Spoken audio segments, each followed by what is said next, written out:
India is far behind spending on research and development, even protection and enforcement of intellectual property right. क्या है पूरा मामला, चलो जानते हैं। देखो, अभी एक स्पेशल 301 रिपोर्ट आई है जो कि पब्लिश करी गई है यूएसए ट्रेड रिप्रेजेंटेटिव के द्वारा, जिसमें इंडिया, चाइना, 6 अदर कंट्री को प्रायोरिटी वॉच लिस्ट में डाल दिया है। क्यों? क्योंकि इन कंट्रियों में आईपीआर का प्रोटेक्शन वॉलेट होता है, इवन बड़ा ही कम प्रोटेक्शन है इंटेलेक्चुअल प्रॉपर्टी राइट का।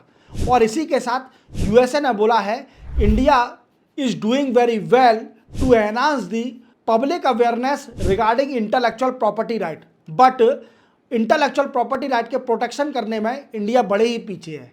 इवन ये तक बताया इस रिपोर्ट में कि अगर देखा जाए तो इंडिया में जितने भी पेटेंट रजिस्टर होते हैं उसमें से 74% तो जो रजिस्टर करते हैं वो फॉरेन कंपनी और फॉरेन एंटिटीज होती हैं। इवन 26% इंडियन लोग होते हैं जो कि पेटेंट को रजिस्टर्ड करते हैं। इवन आगे इस रिपोर्ट में बताया गया कि इंडिया सिर्फ ओनली 0.6% ऑफ जीडीपी स्पेंड करती है on research and development.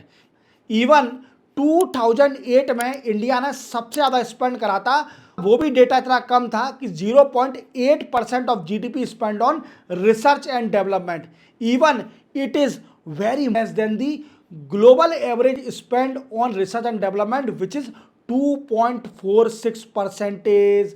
Even अगर और कंट्रियों का देखा जाए तो चाइना स्पेंड करती है रिसर्च एंड डेवलपमेंट में अपना 2.43% ऑफ जीडीपी, और साउथ कोरिया का देखा जाए जो कि सबसे ज़्यादा स्पेंड करती है उसका है 4.93% of GDP spend on research and development. Thailand का देखा जाए तो 1.21%, यूरोपियन यूनियन 2.21%, यूएसए का 3.46% of GDP spend on research and development. Even India को अब सोचना पड़ेगा कि रिसर्च एंड डेवलपमेंट में ज़्यादा फोकस करना पड़ेगा, जिससे हमारी टेक्नोलॉजी इंडिजिनस हो सके, इवन कई सारी इनोवेशन हो सके और हमारा इंडिया प्रोग्रेस कर सके।